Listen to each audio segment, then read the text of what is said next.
Amigos, seguimos hablando de esta caída del Imperio Romano.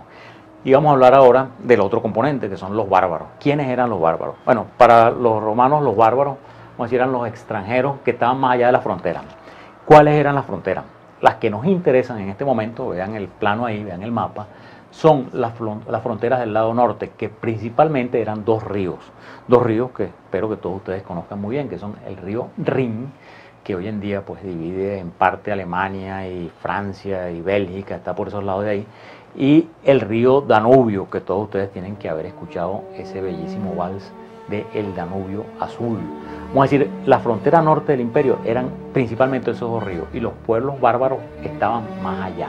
Pero ¿por qué le decían bárbaros? Bárbaro es una palabra que tiene su origen en los que no saben hablar, porque no hablaban bien el idioma, y es una palabra de origen griego. Entonces, los bárbaros eran los extranjeros, y los romanos en ese tiempo de Pax Romana los tienen ahí recluidos. Pues no digo que los bárbaros, pues que los tipos de vez en cuando no atravesaban uno de los ríos y hacían algunas escaramuzas y sacaban algo, pero estaban relativamente controlados.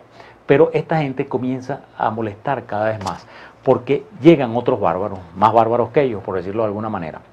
Estos pueblos, que en su mayoría eran de origen nórdico, pues de origen germánico, de repente llega otro pueblo que se alborota, que es un pueblo que cada vez que se alborota, amigos míos, ha hecho temblar al mundo, que vienen de Mongolia y de esa zona, que son los hunos. Son pueblos nómadas que van viajando, se van migrando, se van moviendo y van a caballo, y van con mujeres, niños, carretas y peroles. Y esto por alguna cosa, que a lo mejor fue un cambio climático. Nosotros sabemos de eso porque estamos viviendo un cambio climático terrible.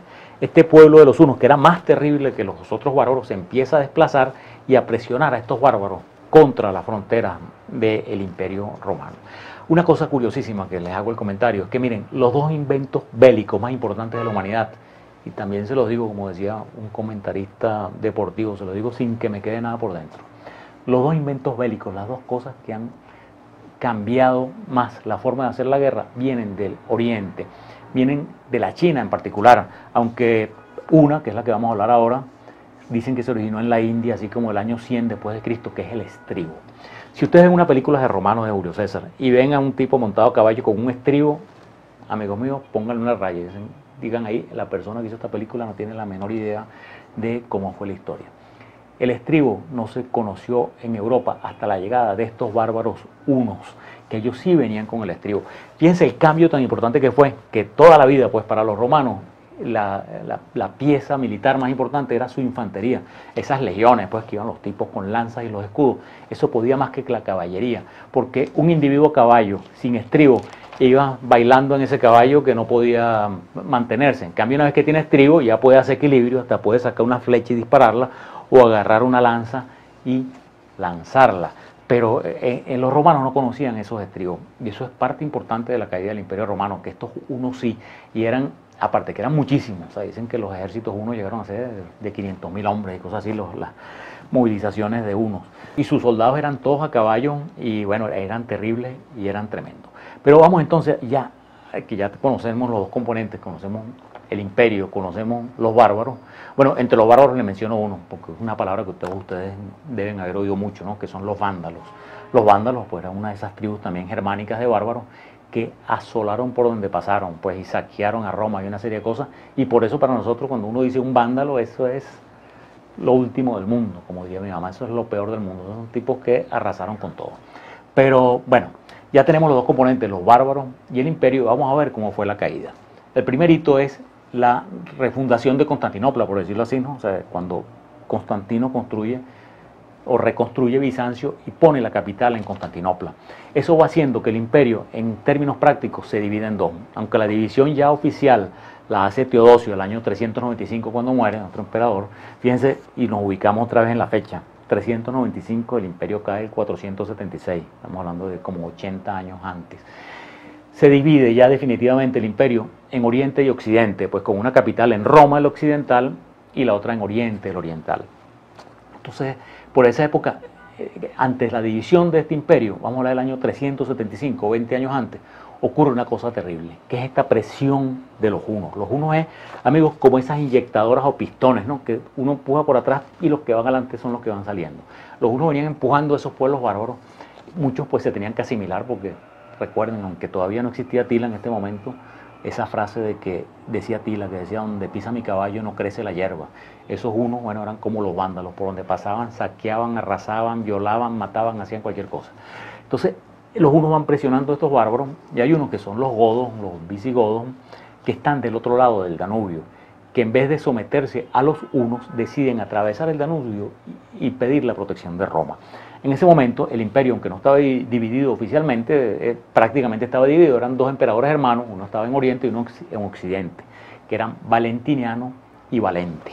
Entonces, los godos atraviesan y se ponen a la protección de Roma, así como el año 376, 100 años antes de la caída.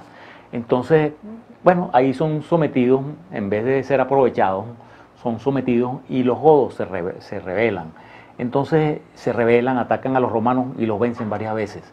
Entonces Valente, que era el emperador de Oriente, que era en la zona donde estaban ocurriendo los sucesos, estaba peleando por allá por Persia y se decide venir a enfrentar a los hunos, a los visigodos, perdón. Y entonces ocurre una batalla, amigo mío, que es un hito importantísimo en la historia universal, que es la batalla de Adrianópolis. Valente arma un ejército tremendo. Miren, amigos, nosotros en nuestro país modestamente no hemos visto esas movilizaciones, ni siquiera 2000 años después, en la época de la independencia, o 1800 años después. Valente logra movilizar un ejército de cerca de 50.000 hombres, entre los cuales había más de 5.500 a caballo, sin estribos, como ya les dije una vez. Pero los bárbaros, los godos, movilizan el triple, 150.000.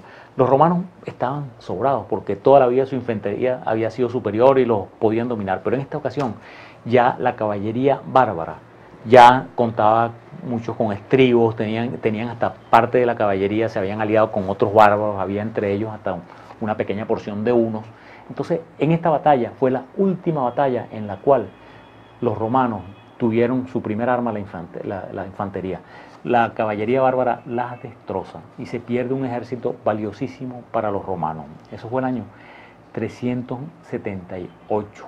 De esa batalla quedan los godos envalentonados. Entonces llega ese emperador Teodosio que logra negociar con ellos y los logra someter por unos añitos más, pero hasta que muere Teodosio el año 395 y ya estamos cerquita de la primera caída de Roma en poder de los bárbaros. Una pausa y seguimos hablando cómo fue esta caída del Imperio Romano, cómo fue que llegaron los bárbaros a Roma, la saquearon varias veces y bueno, cómo fue que este último emperador Rómulo Augusto fue depuesto por ese militar bárbaro llamado Odoacro. Una pausa y ya seguimos.